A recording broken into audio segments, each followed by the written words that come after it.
So I'm going to show you some stuff today, and I'll start with something that belongs to you, the planet Earth. That doesn't belong to anybody more than it belongs to you. And the thing about Earth, I'm an oceanographer, so I study oceans, and guess what? Most of the Earth is ocean. So all we did here is rotate the world around, take away the clouds, and guess what? All blue. And the average depth of the ocean is about 2.5 miles, so it's not easy to explore there. In fact, today I'd say we explored about maybe 8% of the oceans. So if the Earth is mostly ocean, it's like 70%, and we've only explored 8%, that means we're living on an unexplored planet. We don't know what's out there. So it's not been done, it's not been explored.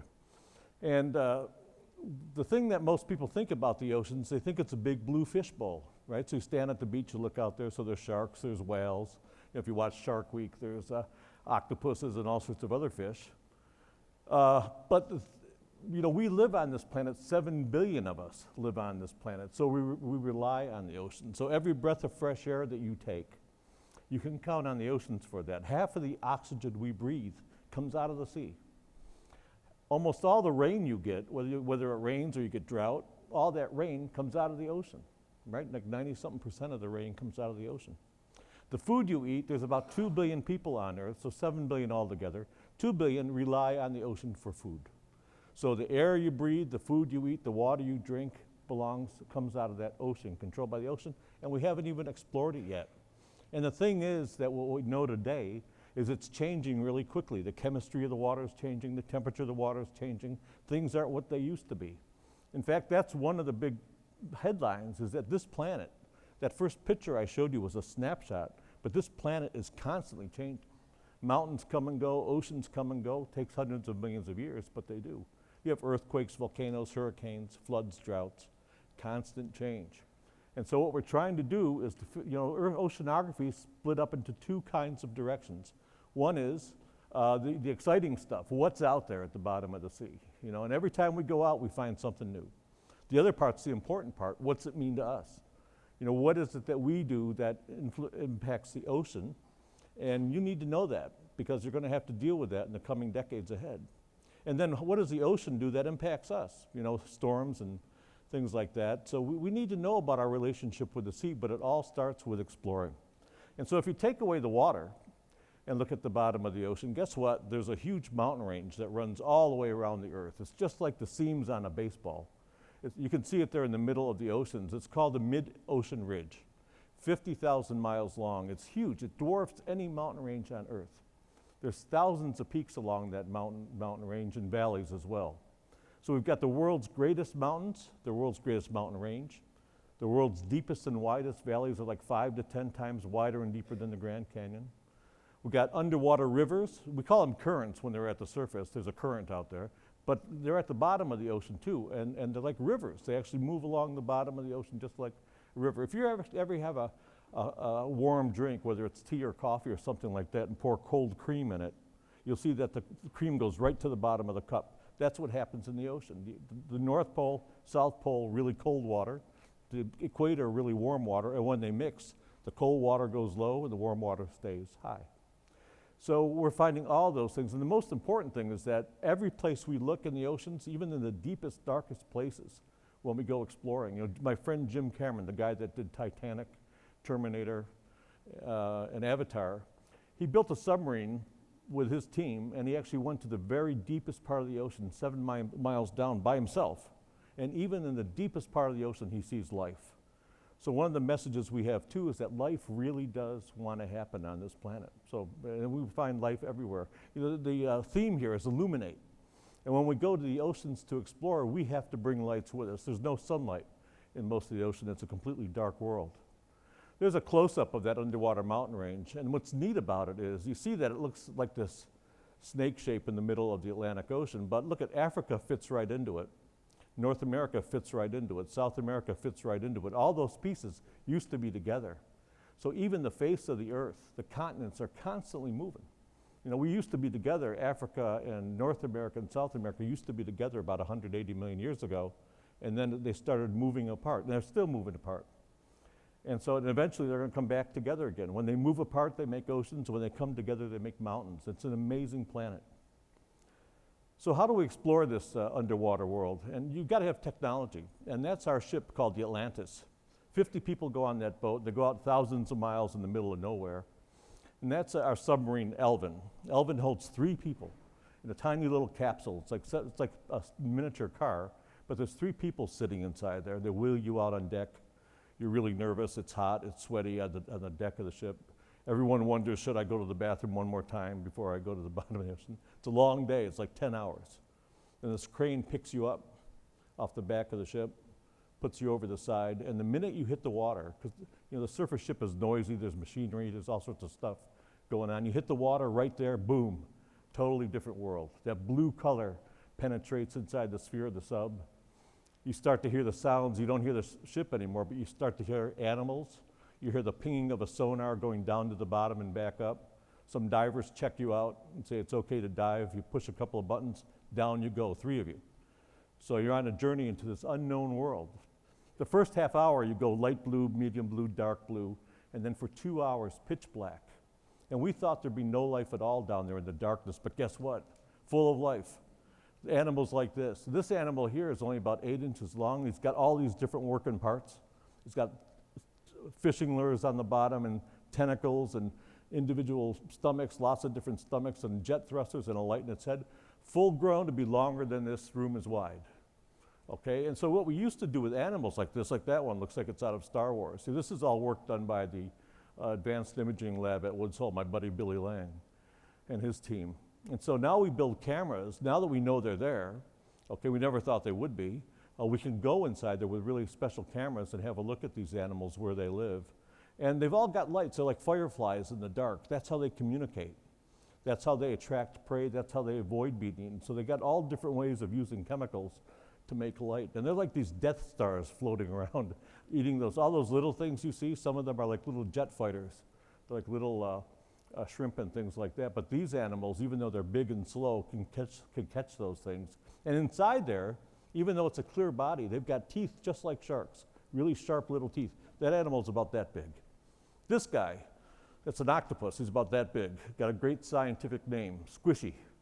You look at his head. You can see through his head. You can see his fins flapping. So every time we go, we're finding stuff like this, and that's the amazing thing about oceanography. And I've been really privileged to be part of this for about 30 years, so that, it's every time you go down there and turn on the lights, you're looking at either a new landscape, something new, or some new creature comes out of the darkness. That one's about 10 inches long, and that's the real color. So it's like neon down there at the bottom of the ocean. And with those tentacles, it can be about that long, floating in the darkness. And I'm a geologist by training, so I can just look at animals and say, wow, that's really cool. Other times, we go to the bottom of the sea and we know what we're going to find. We're looking for something like Titanic. This is video from Titanic. And Titanic's amazing, right? Sank in 1912, over 100 years ago. And we've been exploring it for the last couple of decades. And I co-led the last expedition out there with Premier Exhibitions and NOAA and a couple of other groups. And we're learning, every time we go to Titanic, we learn something. Every single year, big ships like this sink to the bottom of the ocean, but they're not luxury liners like Titanic. They're usually carrying ore or oil or something like that. And each one's got their own story. So, but from Titanic, we're sitting right on the deck right now in the front of Titanic. That's where the captain would have been standing and the steering wheel would have been. When you go to these spots, it's awesome. It's really emotionally powerful to be at these spots when you know what went on there so long ago. Those are some of the officers' cabins on Titanic. Just a really powerful moment to see that and think about what happened. And one of the things we enjoy doing is getting these stories out of the sea back from Neptune and Poseidon and bringing them back so you can share them too. We can share them with you. It used to be when ships sank, we'd say they were gone for eternity to the deep. We committed them for eternity to the deep. Well, now with technology, we're there. With our robots and submarines, we've crossed this boundary called eternity. Now, it's not just the deep water. Even in shallow water, strange things happen. You've got to be pretty good to be able to survive when a barracuda is looking for you. And octopuses, cephalopods, can do that. So check this one out. This is my work of Roger Hanlon at Marine Biological Laboratory. There's some algae sitting there, but watch this. Roger creeps up on the algae. Boom. That's an octopus, a big guy too, and that's his eye right there. So once he's seen, you see what he did? He threw up a cloud of ink, and off he goes, and Roger's right behind him. But Roger caught him pretty easily once he was seen. And so he tries to bluff by making his eye spot really big, by making his body really big. So we're going to roll this backwards. And so it's hard to believe that that animal on the right, smooth skin, light color, can turn into that stuff on the left. So he's got to be able to crinkle his skin up, change the color of his skin, but he does it, and he does it like that. Boom, gone.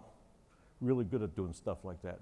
So, but you saw what happened. Once the octopus thought he was seen, he took off. So Barracuda could learn, if I can scare an octopus, it'll take off, then I got it. I don't have to actually see it. So what octopuses learn to do is shapeshift. So these are octopuses that instead of camouflaging, that's camouflage, but here it looks like a flatfish.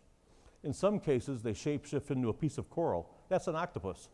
He's walking on 2 legs, crinkled up 6 legs over his head. And sometimes they bundle up like a coconut sunk to the bottom of the ocean, and they escape on their 2 legs, which is really amazing to me. There you go. So a barracuda could be looking right at that and saying, I know there's an octopus around here, but that's not an octopus, that's a coconut floating across the bottom. So just amazing things that that animal can do. And that's the bottom line here, I think. So, you know, we could go on and on and on and on. There's thousands of new species we found. There's all sorts of stories to be told, from ancient times to shipwrecks, modern day wrecks and things like that. There's the whole issue of climate change. There's a whole thing about not polluting the oceans. So, you know, it's most of the planet, but it does belong to you. You know, if you don't care about it, who should care about it? So what I encourage you to do, you know, if you want to get into this kind of field, you can be an engineer, you can be a scientist, you can be a technician, you could be a cook, work on the deck of a ship. It's an amazing world. And that's the one thing that those animals, you know, those animals do amazing things. And I promise you that you can do amazing things too. It's in all of us, our curiosity. If you keep your curiosity alive and get curious about something, you'll find a way to explore it and to satisfy your curiosity. And I promise you that in some place like the ocean, you go to find one answer to one problem, you'll find 10 more questions that get your attention. You know, I've got ADD. It wasn't easy for me to get through school. But once I got into exploring the ocean, it's amazing. You know, every time I turn around, there's some new discovery to be made. It's just great. Robots, a whole new world of robots are coming, so that you'll be able, we could actually sit in this audience right here and drive a robot around the Titanic. You could do it on your iPhone if you wanted to. But there's really nothing like actually being there. So in the future, when you see an image like this, one, think about that planet and think, you know, that's your planet. Everybody, all of our ancestors lived on this planet, and for the near future too. I mean, you want to go to Mars? Okay, you can go to Mars.